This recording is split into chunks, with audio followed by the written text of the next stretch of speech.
Hi, and welcome to this discussion on managing mass communications. In this lecture, we'll review advertising, sales promotions, events and experiences, and public relations. Let's get started. First, let's talk about advertising. Before we get into the nitty-gritty of advertising, here are a few interesting insights from a 2015 report produced by Advertising Age.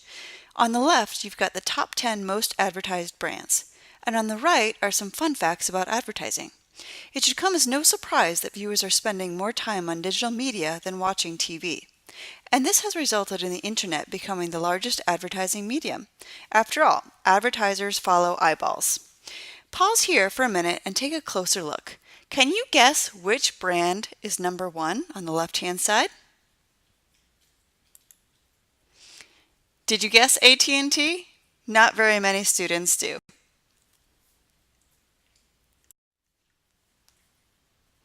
Okay, so now let's get into the nuts and bolts of advertising. Advertising is one way, paid for, mass communication in which marketers communicate to audiences. The media planner must know the capacity of the major advertising media types to deliver reach, frequency, and impact.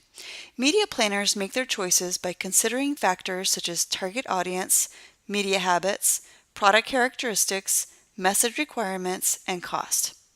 Ads can be placed in newspapers, on TV, through direct mail, on the radio, in magazines, and outdoors through billboards. Each have advantages and disadvantages. For example, choosing between print media, marketers may choose newspaper advertising when the message needs to be communicated immediately. That's because marketers can place ads in newspapers within about a day. On the other hand, magazines require more lead time to print ads. But on the upside, marketers can target audiences much more specifically compared to newspapers. Pause here and take a closer look at the advantages and limitations of each media type before moving on. And here are more fun facts. If you're a revenge fan like me, you'll find it interesting that one spot costs $114,000. And take a look at Sunday Night Football. Wow, a whopping almost $600,000 for one spot. Pause here and take a closer look. Advertising can be a cost-effective way to disseminate messages, whether to build a brand preference or to educate people. Even in today's challenging media environment, good ads can pay off.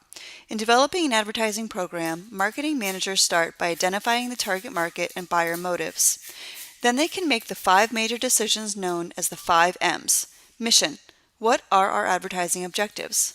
Money: how much can we spend and how do we allocate our spending across media types? Message: what should the ad campaign say? Media: what media should we use? And measurement: how should we evaluate the results?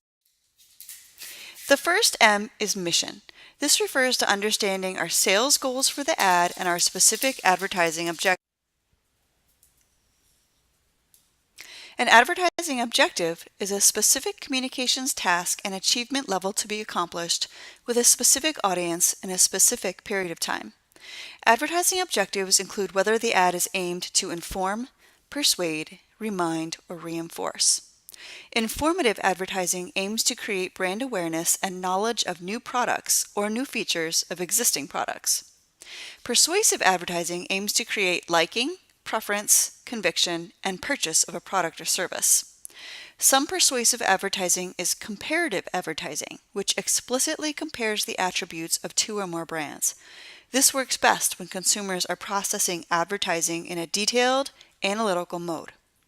And reminder advertising aims to stimulate repeat purchase of products and services. Reinforcement advertising aims to convince current purchasers they made the right choice. Take a look at this ad here for Verizon Wireless and AT&T networks. Which type of ad is this? Hopefully you said persuasive and in particular comparative. The second M is money. In other words, how much do we want to spend? Here are 5 specific factors to consider when setting the advertising budget. Stage in the product lifecycle. New products typically merit large advertising budgets to build awareness and gain consumer trial. Established brands usually are supported by lower advertising budgets. Market share and consumer base. High market share brands usually require less advertising expenditure as a percentage of sales to maintain share. On the other hand, if the goal is to build market share by gaining new customers, then a larger budget will be required. Competition and clutter. In a market with a large number of competitors and high advertising spending, a brand must advertise more heavily to be heard. Even advertisements not directly competitive to the brand create clutter and a need for heavier advertising. Advertising frequency. This is the number of repetitions needed to put the brand's message across to consumers. An advertising space with high clutter and noise will require more repetition to be heard. And product substitutability. Products that are perceived by consumers as commodities with many substitutes will require heavy advertising to establish a unique image. Such products may include beer, soft drinks, snacks, banks, and potentially airlines. The third M is message. A good ad normally focuses on one or two core selling propositions. As part of refining the brand positioning, the advertiser should conduct market research to determine which appeal works best with its target audience, and then prepare a creative brief. A creative brief is an elaboration of the positioning strategy and includes considerations such as key message, target audience, communications objectives, key brand benefits, and media to be used. Marketers can also cut the cost of creative dramatically by using consumers as their creative team. This is a strategy sometimes called open sourcing or crowdsourcing. Doritos does this quite well with its Crash the Super Bowl ad contest. The ad's impact depends not only on what is said, but often more importantly, on how it is said. This slide details common appeals used in advertising. An advertising appeal identifies a reason for a person to buy a product. Advertising appeals usually play off consumers' emotions or address some need or want consumers have. Pause here and take a closer look. This slide details common execution styles.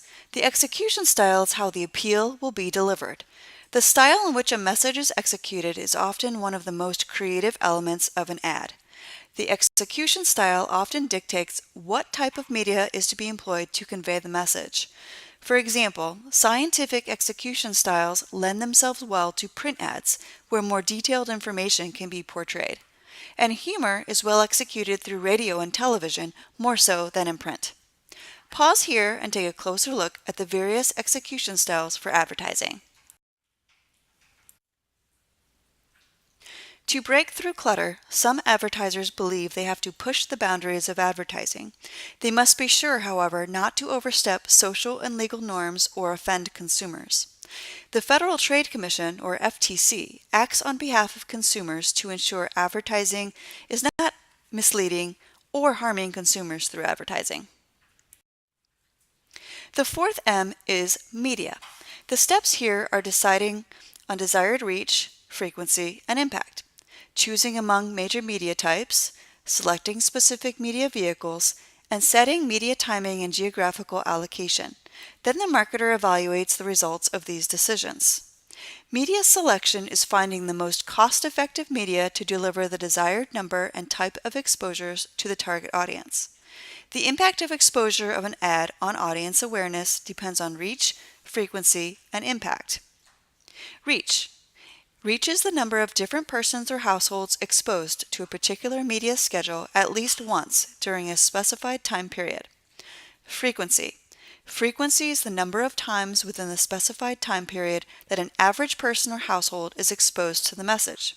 And impact. Impact is the qualitative value of an exposure through a given medium. Thus, a food ad will have a higher impact in Bon Appetit than in Fortune magazine. In launching a new product, the advertiser must choose the scheduling for advertising. A continuous media schedule means exposures appear evenly throughout a given period. Generally, advertisers use continuous advertising in expanding markets with frequently purchased items and in tightly defined buyer categories. Flighting calls for advertising during a period, followed by a period with no advertising, followed by a second period of advertising activity.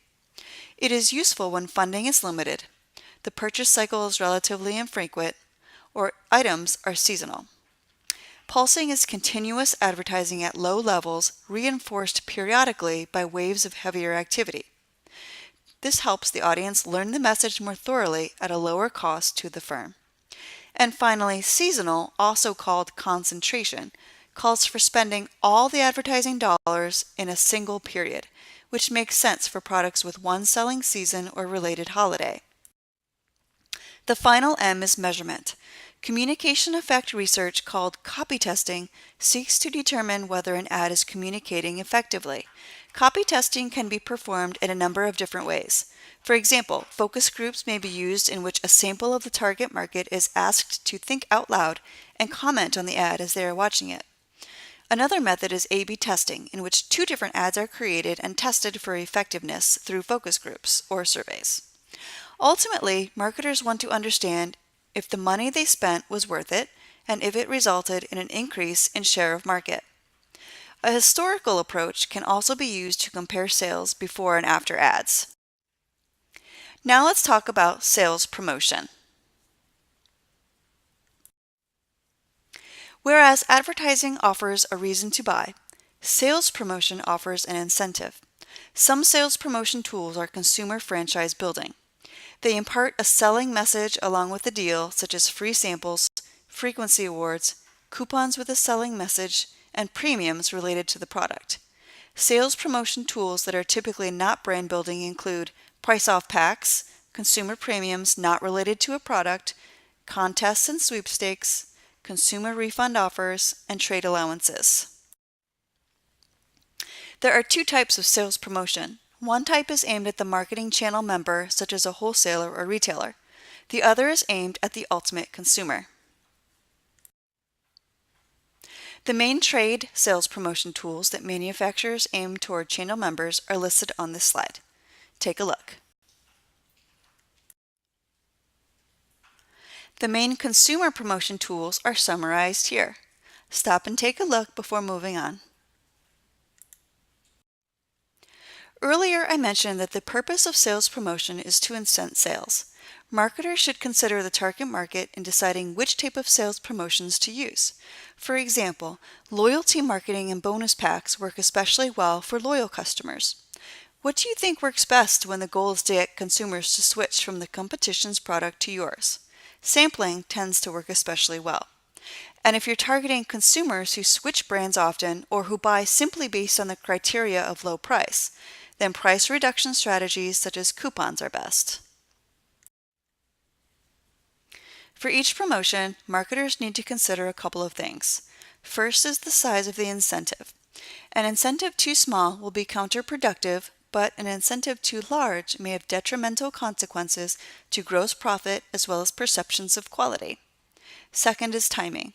This includes duration of the promotion as well as lead time necessary to prepare for the launch. Third is budget. Costs include printing, mailing, and promoting the deal, as well as incentive costs such as cost of the premium. And then there's measurement. Manufacturers can evaluate a sales promotion program with scanner data, consumer surveys, and experiments. Now let's switch gears and talk about events and experiences. Marketers report a number of reasons to sponsor events, which are listed on this slide. Pause here and take a closer look before moving on. Recently, I had the pleasure of hearing from a marketing manager at Legoland. She described how they execute events and all the surrounding details. For example, on-site events for store grand openings consider many factors. Take, for example, the grand opening of the New York City Legoland store. There are photos here of this grand opening. They incorporate on-site activities, social media engagement, and partnerships with local schools. Here's what they did. They enlisted the help of elementary schools within the vicinity of the New York City store to help build a Statue of Liberty made of Legos. Kids brought certified Lego bricks to the event that would help construct the Statue of Liberty. They also received a certificate for participation. Lego flowers were also handcrafted and placed in the grassy areas around the store, and that provided eye-catching photo opportunities and shareable moments on social media. Giveaways were also executed to drive people to the store and to drive sales. Finally, One of the marketing managers on her way to the grand opening event hand-carried a small-scale human figure made of Legos through the airport. She even booked the figure his own seat on the airplane. She posted pics of the figure traveling to the grand opening event on social media sites, which, as you might imagine, garnered a lot of attention. Not only that, many airport patrons also saw the figure and took their own pictures. All of this together received a tremendous amount of earned media. For example, bloggers talked about everything that was going on, including the free stuff available during this event. Making sponsorship successful requires choosing the appropriate events, designing the optimal sponsorship program, and measuring the effects of sponsorship. The event must meet the brand's marketing objectives and communication strategy, match the target market, have sufficient awareness and favorable attributions, possess the desired image, and be able to create the desired effects. And many marketers believe the marketing program accompanying an event sponsorship ultimately determines its success. It's not just the event itself, but the complete integrated marketing campaign surrounding it. Think back to the Lego example and everything that was done to create an integrated marketing program around the grand opening of the NYC store. And finally, there's measuring sponsorship activities. Measuring earned media is a common way to measure success. For example, marketing managers assess the media coverage, for example, the number of seconds the brand is clearly visible on a TV screen, or the column inches of press clippings that mention it. Marketers may also measure the sponsorship's effect on consumers' brand knowledge through surveys. Now we'll look at our final mass communication method, public relations. Public relations includes a variety of programs to promote or protect a company's image or individual products. Marketing managers plan public relations campaigns that fit into the overall marketing plans and focus on targeted audiences. There are several types of public relations. There's financial PR that focuses on shareholders as the primary target audience. There's community PR that focuses on local community organizations and individuals as the primary audience. And then there's marketing PR that focuses on buyers of the company's products and services as the primary audience. This slide shows the major marketing public relations or MPR functions along with examples. Please pause here and take a closer look before moving on. The main tools of MPR are described here. Pause and take a closer look. You'll notice that events are also listed here. Generally, marketing and public relations departments work together to develop an integrated approach to executing events. This concludes our discussion of mass communications. Thanks for listening.